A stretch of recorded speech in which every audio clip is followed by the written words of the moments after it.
So hello everyone, basic of option part 2 में आपका स्वागत है। मैंने पार्ट 1 बना दिया हो और ये पार्ट 2 है, ठीक है। तो चलिए पार्ट 2 में नेक्स्ट जो टॉपिक है वो बात करते हैं। तो नेक्स्ट टॉपिक मैंने बोला था वो है ऑप्शन ग्रीक्स के बारे में, ठीक है।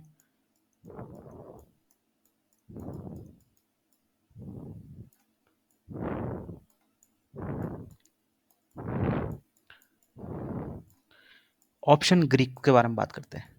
सो यहाँ पे आपने सुना होगा बहुत सारे ऑप्शन ग्रीक्स होते हैं, ठीक है।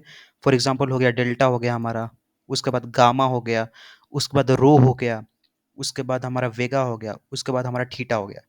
तो इसमें जो सबसे इम्पोर्टेंट जो हमको समझना है, जो ग्रीक्स होता है, वो होता है हमारा टाइम वैल्यू, ठीक है। टाइम वैल्यू जिसको हम बोलते हैं थीटा। तो बाकी सब उतना इम्पोर्टेंट नहीं है। अगर आपको जानना है तो आप पढ़ सकते हैं, बट उतना इम्पोर्टेंट नहीं है। लेकिन जो इम्पोर्टेंट है मैं आपको बताऊंगा वो है हमारा थीटा। थीटा पे ही पूरा गेम डिपेंड करता है, ऑप्शन ट्रेडिंग का, या फिर बाइंग हो या फिर सेलिंग हो, ठीक है। तो पहला बात करते हैं ऑप्शन बाइंग की। अगर बात करते हैं,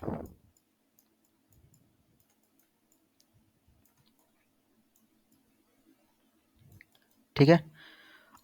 ऑप्शन बाइंग में सबसे बड़ा जो चैलेंज होता है हमारा, ठीक है, वो होता है हमारा टाइम वैल्यू का चैलेंज। बिकॉज जब आप ऑप्शन बाई करते हैं, ठीक है, जब आप ऑप्शन बाई करते हैं तो आपका जो सबसे जो डिसएडवांटेज होता है वो होता है हमारा टाइम वैल्यू का।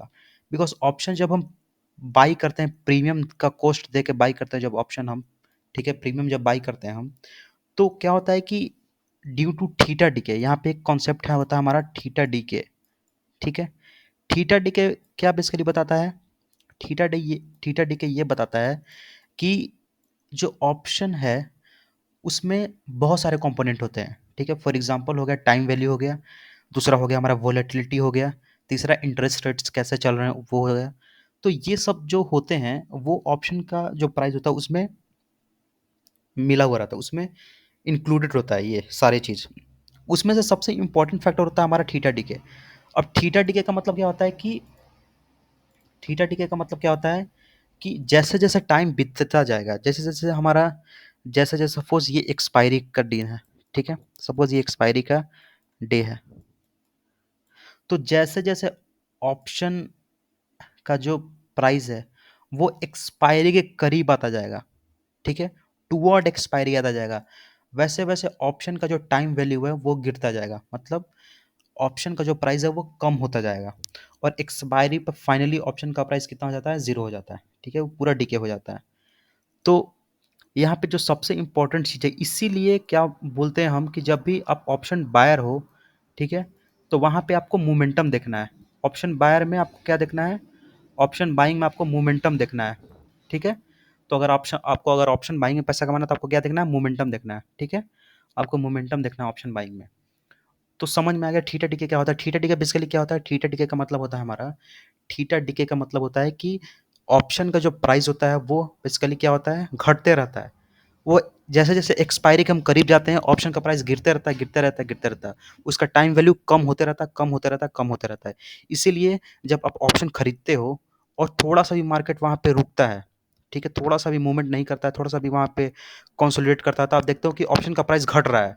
तो वो घटता क्यों है? बिकॉज़ उसका थीटा डीके उसका जो प्राइस है, प्रीमियम वो घट रहा है, टाइम वैल्यू उसका कम हो रहा है। सो दैट्स व्हाई क्या होता है, जो थीटा डीके होता है वो ऑप्शन बायर के लिए सबसे बड़ा डिसएडवांटेज है, ठीक है। तो इसीलिए बोलते हैं कि हमको फास्ट मोमेंटम चाहिए। फास्ट मोमेंटम से क्या होता है कि जो ऑप्शन का प्राइस होता है वो ज़्यादा बढ़ जाता है और वो वहाँ पे वो डिके नहीं करता है, ठीक है। तो हमको ऑप्शन बायर के लिए हमको क्या चाहिए? मोमेंटम चाहिए।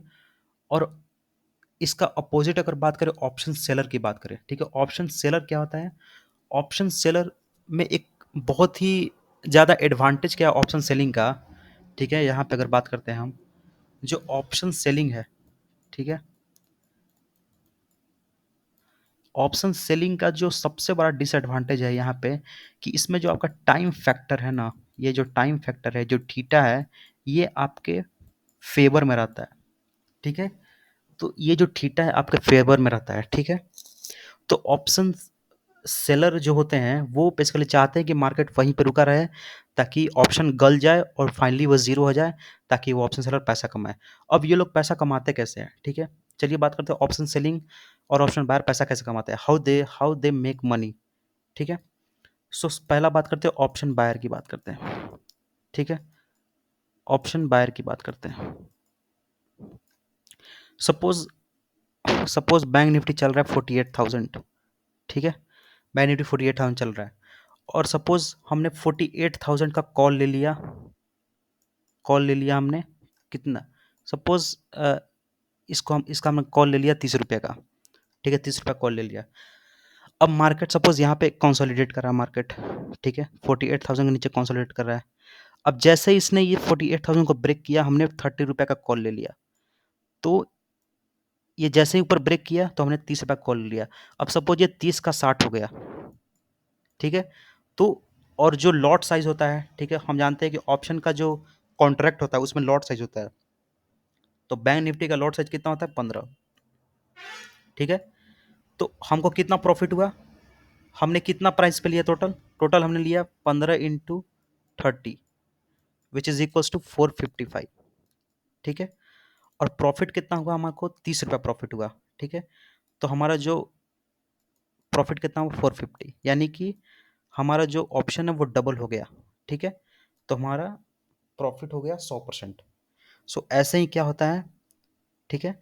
तो हमने कितना पे लिया? 30 पे लिया, 60 पे बेचा, यानी हमारा डबल हो गया, ठीक है? हमारा जो हमने पैसा प्रीमियम में दिया वो हमारा डबल हो गया। अब बात करते हैं ऑप्शन सेलर कैसे पैसा कमाते हैं। ये तो ऑप्शन बायर आप समझ गए, सिंपल है कि 30 पे खरीदा, 60 पे बेचा, ठीक है?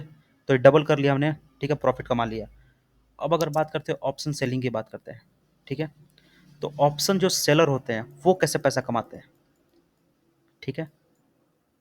सो ऑप्शन सेलर जो होते हैं वो थोड़ा स्मार्ट प्लेयर होते हैं, ठीक है? ऑप्शन सेलिंग में क्या होता है कि हमको जो सबसे बड़ा हमने बताया कि एडवांटेज क्या होता है ऑप्शन सेलिंग में, वो होता है हमारा time value, because time value जो होता है वो ऑप्शन सेलर के फेवर में होता है। तो सपोज बैंक निफ्टी 48,000 पे चल रहा है, ठीक है? और ये 48,000 का कॉल सपोज 100 रुपया चल रहा है, ठीक है? 48,000 का जो हमारा कॉल है वो कितना पे चल रहा है हमारा? वो चल रहा है हमारा कितना पे? 100 रुपीज़ पे, ठीक है? 100 रुपये पे चल रहा है। तो अगर हमको लगता है कि ये 48,000 के ऊपर नहीं जाएगा तो हमने क्या किया? 48,000 का कॉल बेच दिया हमने। तो जब हमने 48,000 का कॉल बेच दिया तो 100 रुपये में था। तो ऑप्शन सेलर कैसे पैसा कमाएगा? ऑप्शन सेलर जब पैसा कमाएगा जब ये 100 का घटेगा, घटते घटते घटते घटते घटते घटते ये ज़ीरो हो जाएगा। तो इसको फाइनली कितना मिला? 100 रुपये मिला। तो ऑप्शन सेलर जो होता है वो मैक्सिमम कितना कमा सकता है? ये 100 रुपया। लेकिन गवा कितना सकता है? इनफाइनाइट। तो इसीलिए बोलते हैं कि सेलिंग में क्या होता है? प्रॉफिट तो लिमिटेड होता है, बट रिस्क क्या होता है? अनलिमिटेड होता है, ठीक है? बाइंग में क्या होता है? प्रॉफिट बाइंग में, ऑप्शन बाइंग में क्या होता है? हमारा जो लॉस होता है वो लिमिटेड होता है और प्रॉफिट जो होता है वो अनलिमिटेड होता है। बिकॉज ऑप्शन बाइंग में जो लॉस होता है वो कितना होगा? सिर्फ प्रीमियम का लॉस होगा 100%, ठीक है? लेकिन ऑप्शन सेलिंग में क्या होगा? प्रॉफिट तो लिमिटेड है आपका 100%, लेकिन आपका लॉस अनलिमिटेड हो जाएगा। तो जो ऑप्शन सेलर होता है, अगर 100 रुपया पे इसने शॉर्ट किया है और 100 का जीरो हो गया तो इसको कितना मिला? 100 रुपया। तो इसने 100 पे बेचा, ऑप्शन को 100 पे बेचा और जीरो पे कवर कर लिया तो कितना कमाया? 100 रुपया कमाया, ठीक है? तो मोस्टली यही डिफरेंस होता है ऑप्शन सेलिंग और ऑप्शन बाइंग में, ठीक है? सो चलिए इस वीडियो को यहीं पर रखते हैं और नेक्स्ट वीडियो मैं बनाऊंगा इंडिया विक्स पे और out of the money, at the money, in the money option क्या होता है, उसको कैसे ट्रेड करते हैं, ठीक है? So thank you for watching. चलो बस लाइक, शेयर, सब्सक्राइब करें। Thank you.